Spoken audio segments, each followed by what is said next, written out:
Assalamualaikum warahmatullahi wabarakatuh dan selamat berjumpa lagi bareng saya di channel Ngaso.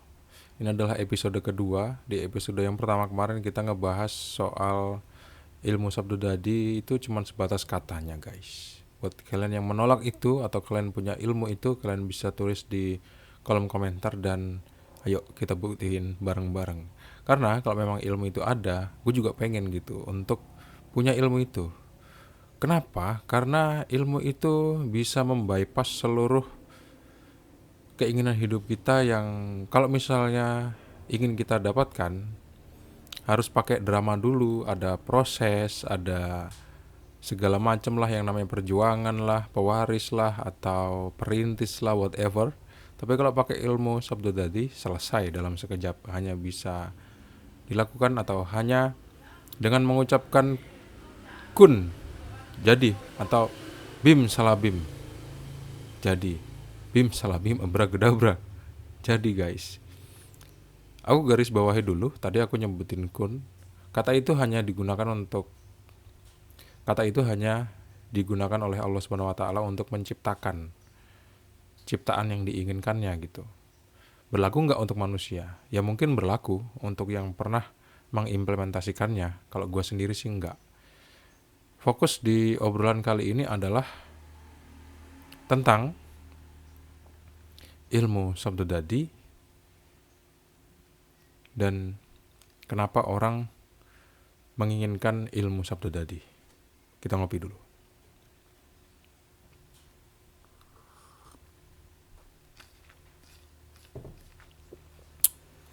Selama 15 menit kita bakal ngobrol-ngobrol soal ilmu ini guys. Jadi sejarahnya tuh sering kita dengar di kampung-kampung atau di komunitas-komunitas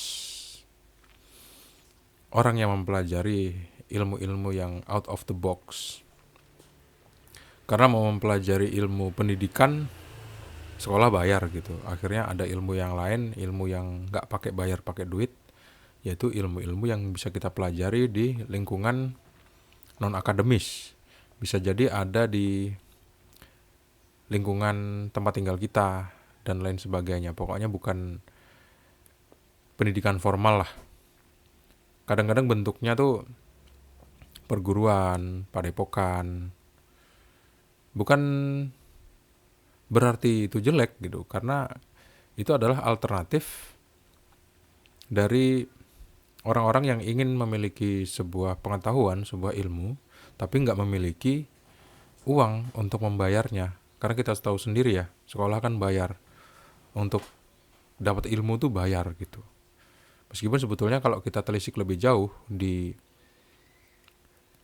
ilmu-ilmu non-akademis itu juga bayar, meskipun nggak dipatok bayarnya berapa. Kadang-kadang bayar juga seikhlasnya. Dan tebak apa yang kita dapat? Ya ilmu yang seikhlasnya juga. Atau enggak juga. Kalau misalnya kalian pengen kritik, kalian bisa tulis komentar di bawah, tapi jangan marah-marah ya, karena kita di sini ngobrol-ngobrol aja guys. Gue bukan orang yang paling pinter ngomong di sini, karena ini adalah waktu dimana kita tuh lagi pulang kerja, lagi capek, kita ngaso dan istirahat aja sambil nginget-nginget kira-kira apa yang bisa kita lakukan untuk memperbaiki kualitas hidup kita. Terus di luar sana ada ilmu sabdo dadi, kenapa nggak dipelajari aja ilmu itu? Perlu pakai puasa kah? Atau perlu tirakat baca mantra kah? Perlu wirid kah? Perlu meditasi kah? Perlu hipnosis kah? Mungkin kalau misalnya itu bisa membantu untuk memperbaiki kualitas hidup kita, bisa jadi juga kita akan pelajari guys. Tapi sampai sekarang referensi itu hampir-hampir nggak pernah ada.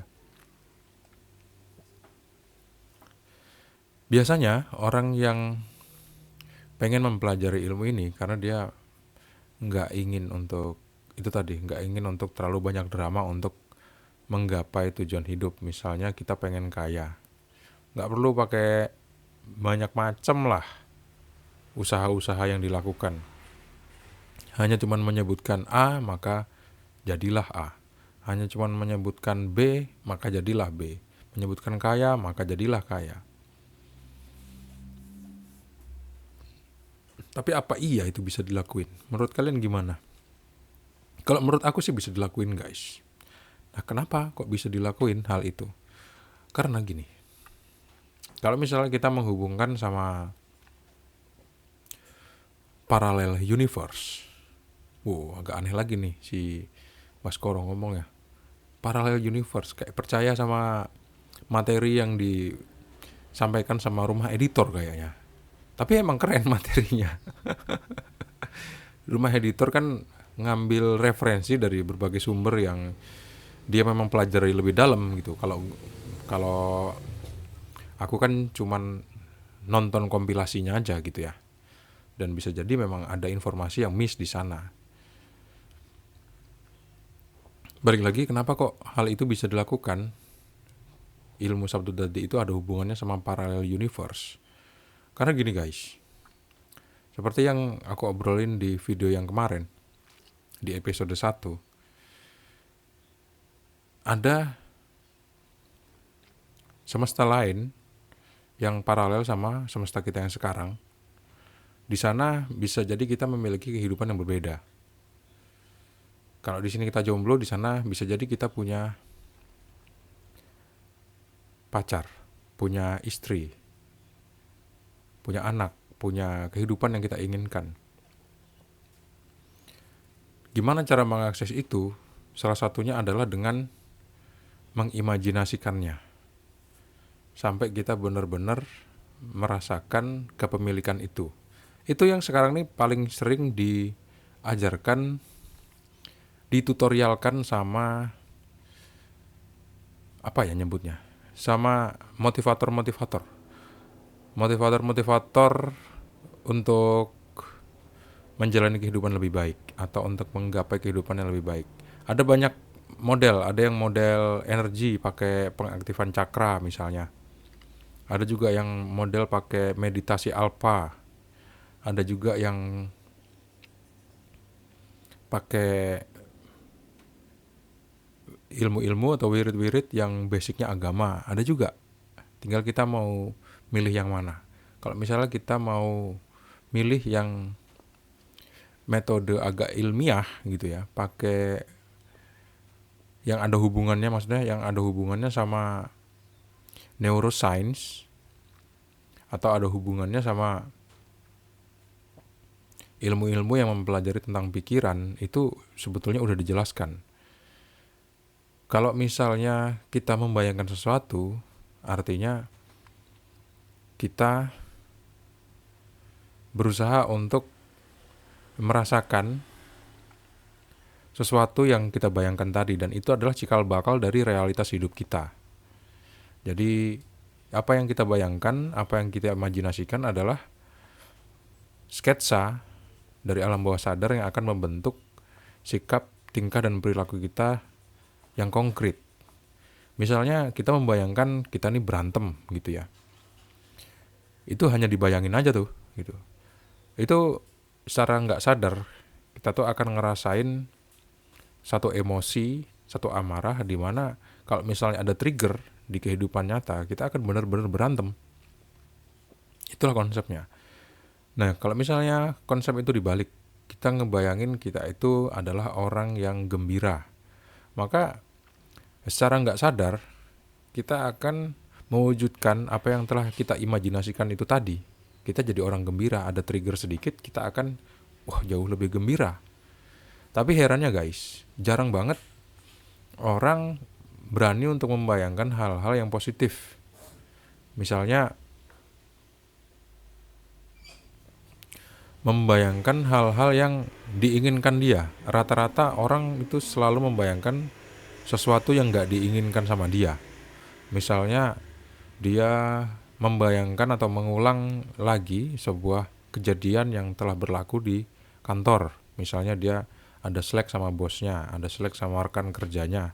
Itu yang akan diulang dia waktu dia ngaso, waktu dia istirahat. Itulah yang selalu diputar di dalam otak dia, diimajinasikan dia, yang akhirnya nggak akan mengurangi persoalan, itu malah menambah persoalan, malah menjadi semakin kuat persoalan itu terlihat. Akhirnya besok waktu pergi lagi ke kantor, jumpa sama rekan kerja, jumpa sama temen, dia akan juga marah-marah juga gitu, ngerasa emosi, ngerasa emosi gara-gara emosi lah guys, ngerasa emosi gara-gara pikiran dia sendiri, bukan karena rekan kerja atau bos itu memang menjengkelkan, enggak, tapi karena imajinasinya sendiri.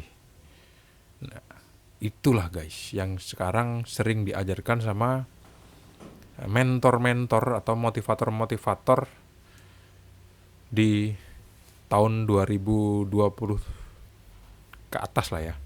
2020 ke atas sih. Sebetulnya enggak dari 2020 ke atas sih. Karena sebetulnya ilmu itu udah ada dari sekitar 1980-an. Kalian bisa cek referensinya di internet. Aku nggak sebutin referensinya dari mana. Nanti kalian cari sendiri aja. Atau kalau misalnya kalian pengen dapetin referensinya, nanti bakal aku tulis lah di komunitas. Jadi kalian bisa subscribe channel ini dan klik like. Nanti kalau misalnya ada informasi terbaru yang bisa aku update di kolom komunitas, kalian bakal dapat notifikasinya. Tapi juga kalian harus nyalain tombol loncengnya. Jadi secara singkat, kalian silakan subscribe, like, dan aktifin lonceng notifikasinya. Wah, jadi udah kebuka sedikit nih sebuah ilmu gimana caranya untuk mengimplementasikan sabdodadi yang ada hubungannya sama parallel universe. Pertanyaannya letak parallel universe di dalam imajinasi itu seperti apa gitu hubungannya gitu. Gini guys, kita mungkin percaya nggak percaya ada ilmuwan yang pernah membuat teori tentang parallel universe. Schrödinger cat misalnya. Coba kalian baca aja teori itu. Di sana ada sebuah dunia lain yang kita nggak tahu bentuknya seperti apa. Kehidupan kita di sana tuh seperti apa. Salah satu cara yang paling gampang untuk menghubungkan dunia paralel di tempat lain itu dengan kita adalah ya imajinasi guys. Imajinasi. Berarti kalau kita bisa masuk ke parallel universe, masuk ke dunia paralel yang lain, kita pergi ke sana terus kita ninggalin di sini dong. Nggak gitu juga gitu. Ada semacam sesuatu yang bisa kita ambil dari sana ke sini, nggak melulu seluruhnya. Bukan berarti kita ninggalin dunia kita yang sekarang pakai fisik kita nih, kita pindah ke sana. Yang di sana nanti gimana? Kita yang di sana gimana? Mau pindah kemana? Kan nggak mungkin itu bisa terjadi. Kayak gitulah. Gue bukan ilmuwan juga soalnya. Cuman dengerin cerita itu keren juga. Karena itu juga bisa membantu kita untuk ngerasa nyaman, untuk lepas dari problem-problem yang mungkin sedang kita hadapi. Kalau misalnya kita pengen punya apa nih yang paling kita miliki nih, pengen punya rumah yang udah bagus banget, kita tinggal imajinasikan aja, dan mau gak mau nanti di dunia paralel yang lain yang rumah kita udah sempurna itu, kita bisa implementasikan di sini. Karena percaya gak percaya guys, kalau misalnya kita mengimajinasikan rumah yang udah selesai direnovasi, mau gak mau secara tanpa sadar atau alam bawah sadar kita itu akan menuntun kita untuk memperbaiki keadaan menjadi lebih baik. Bukan langsung berubah menjadi jeder, langsung jadi bagus kayak gitu rumahnya. Tapi ya perlahan ada prosesnya. Ingat, dunia ini ada hukumnya, nggak suka-suka kita. Dunia ini suka-suka Tuhan, suka-suka Allah Subhanahu wa taala, bukan suka-suka kita. Minimal kita bisa mengontrol batin dan pikiran kita. Pastikan kita hanya memposisikan diri kita itu untuk memikirkan hal-hal yang positif. Ingat ya, berhusnuzon bukan bersuuzon. Jadi kita husnuzon aja, berbaik sangka bahwa kehidupan yang lebih baik itu sebetulnya udah terjadi. Ucapkan itu sering-sering di waktu istirahat kita, di otak kita. Semoga video ini bermanfaat. Kita bakal lanjut lagi. Assalamualaikum.